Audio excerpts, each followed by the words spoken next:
Hello everyone, good morning, good afternoon, or good evening. Kung unsa man mo orasan naminaw sa atong mga dramang Bisaya. Gusto lang nako magpasalamat sa inyong pagpadayong pagsuporta o pagpadayong paminaw sa atong mga dramang makahilak, makalingaw o makainlove, especially sa atong YouTube channel sa Radyo Drama Bisaya. And if wa pa mo nakasubscribe sa atong YouTube channel, subscribe na and hit the notification bell aron ma-notify mo sa mga bag-o natong uploads. And now, mapaminaw na ninyo ang maong sumpay sa atong drama. Exorcista. Father? Kinsa man ang nagsuwat nga ning maong notebook? Kira, listahan na sa mga schedules din eh. O ang naghanaya na, mao si Doris, akong sekretary. Mahimo bang ako matanaw ang hulagway ni Doris? Kung mahimo, Father? Nga naman, doktor. May problema ba? Ay, gwapa mo nas Doris, Dok. Maldita lang usahay. Precisely, tay. Doktor, unsa buti mong ipasabot? Ato lang ng istoryahan, Padre Amaro, in person. Kidili kini mao ang appropriate venue aron ato kini hisgutan. Okay, ikaw mag-igo, doktor. Dok, Padre, mga ulatan ninyo. Dali na mo. Oh, sige. Tala mo, sister. Sister. Dok, mga ano ta? Sige, Father. Sige, Father.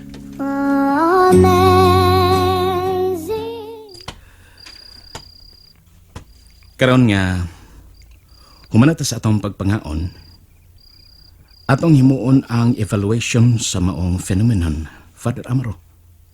Sister Stephanie.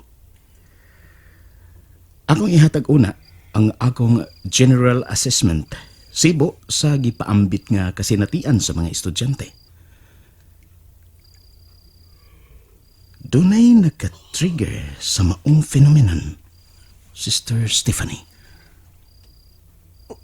What do you mean, Doktor? Dunay tao kuno nga nihaylo sa mga bata nga makigduwa kaniya og spirit of the glass. O kung moapila sila, hatagan kuno niya sila og iPad ingon man tablet. My God. Daan palaki ko. Dunay nagbinuang ni mga bata. Ug sa may posibleng masulti, may tungod sa among gihimong deliverance prayer ni Sister Stephanie, doktor. Well, ang inyong gihimo ganiha usa ka form of spirit releasement therapy technique, Father Amaro, Sister Stephanie. Nga sa ato pa, Doktor. Dako ang imong duda nga kadtong maong hitabo usa lamang ka psychological malady o dili usa ka spiritual malady, Doktor. As a Christian, nagtuo ko nga dunay anghel ug dunay demonyo.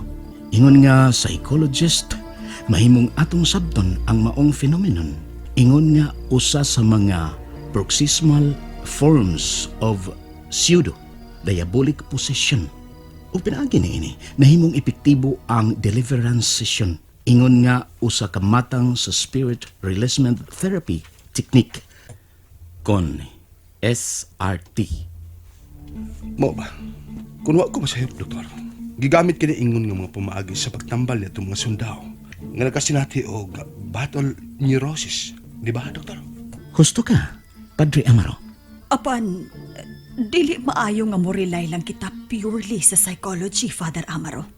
Dr. Astana, kay samara nga wa kitay pagtuo sa Ginoo di ana.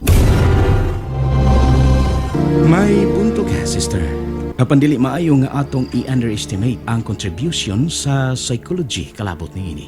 O aron inyo kining masabtan, Padre, akong himuon ang hamubo apan komprehensibong paghulagway ni ini.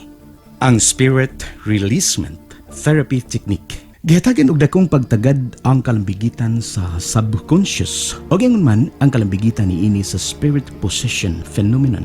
Matod pa ni Baldwin nga ang mga attached spirits wa masinati sa ilang host nga nagpasabot kung sa unsang paagi nilihok ang subconscious nga hunahuna sa tao. Nagpasabot kini nga ang maong mga nisud nga mga espiritu o mga alien entities nilihok diha sa ang-ang sa subconscious.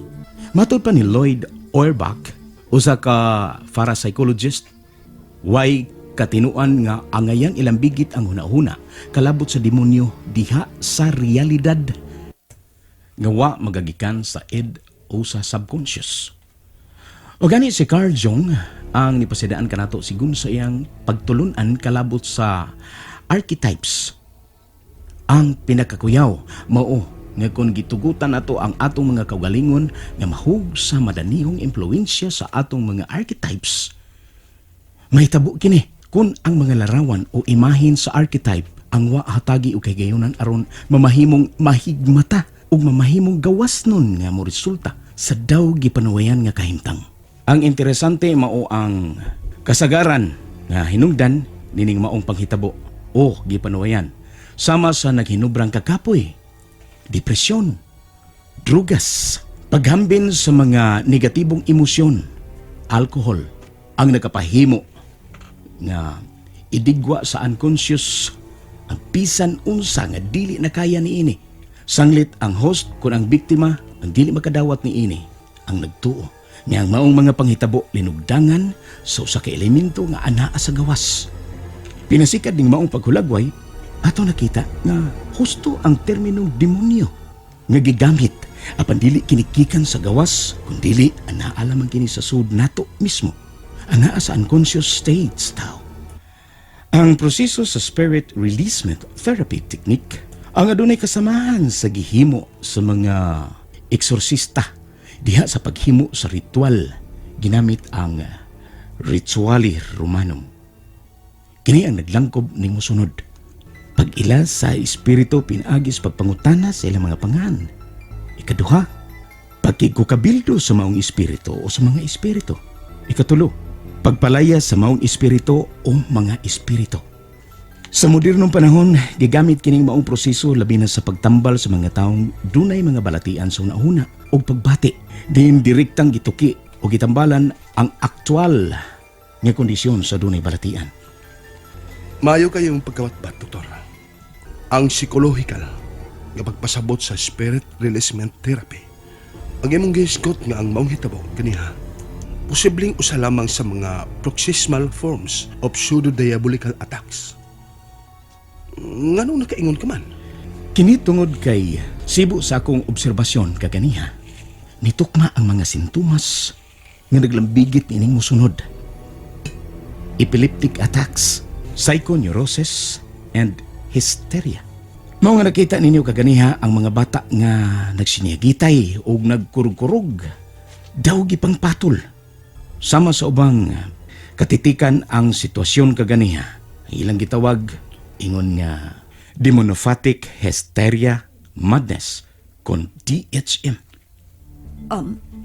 Pwede ba ka muhatag po ko sa akong panahon kalapot ni ini? Father Amaro, Sure, sister. Maminami. if ever nga usa lamang ka psychological malady ang ilang nasinati, nganong nahimong violent kaayo sila. Every time nga makadungog sila sa mga pag-ampo nga akong gihimo, ingon man sa gihimong pagbindita ni Father Amaro, ginamit ang exercise water, o ganong nahuwasan man sila gikan sa maong kahimtang. Posible pod nga gumikan sa stimulus nga ilang gihatag o gipakita. Inyo nahatag pod ang appropriate response. Nga sa ato pa, pwede nga autosuggestion nga sila giyawaan ang mahimong matambalan lamang ginamit ang psychotherapeutic means. Nga mao ang deliverance or dilibagaha ang deliverance prayers. Mahimo sa ka form of reinforcement ang inyong gihimong deliverance session. Apan doktor, don't tell me nga ang tanan usa ka natural lamang nga panghitabo ug nahimong way lapot ang Ginoo sa maong kadaugan. Di ba tingali, sister?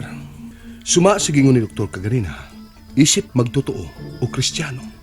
Nagtuo siya nga dunay mga anghel, ingon man mga daotang espiritu. Butal niyang hatagan og possible psychological explanation ang panghitabo. Nasabdan di ka, sister. Ingon nga deliverance minister, nahimo kang attached sa mga ministry. Nga halos tanan imong hubaron ginamit ang mga mata sa usa ka deliverance minister. Maingon nga ako, ingon nga psikolohista, akong hubaron ang mga panghitabo ginamit ang psychological mindset o ang Father Amaro. Ingon nga pare, pwede pod nga iyang lantawon ang tanan, ingon nga pare. Husto ka, Doktor. Sa akong bahin, usa ka komplikado ug puno sa tanghaga ang isyu. Kalabot sa spirit position phenomena ug sa kunyutay nga nahibaw-an sa psikolohiya usab. Ang MPD kon multiple personality disorder ang mahimong masaypan ingon nga usa ka diabolical position. Usahay ang MPD o multiple personality disorder o schizophrenia ang gilambigit sa kaso sa demonic position. Din ang biktima nagkahupot o duha o mas daghan pa nga mga personalidad. Ginaingon nga ang maong mga personalidad ang mangangkon nga nahuptan nila ang nagkadaiyang mga pangahan, edad o dili ba ka gigikanan. Sigon sa mga pagtuon, ang maong mga personalidad nagkahupot og nagkadaiyang IQ, intelligence quotient, o gani adunay tagsa-tagsa ka mga psychological nga problema nga nahuptan sa matag personalidad. Ang MPD mo'y pinakagrabing matang sa psychological disassociation. Matod pa ni Baldwin, ang mga pang-abuso nga nasinati panahon sa pagkabata, sa mapananglit sa incest o pagpaantos kon torture, mo'y kasagarang hinungdan sa mga 95 ngadto sa 100% sa mga kaso sa MPD.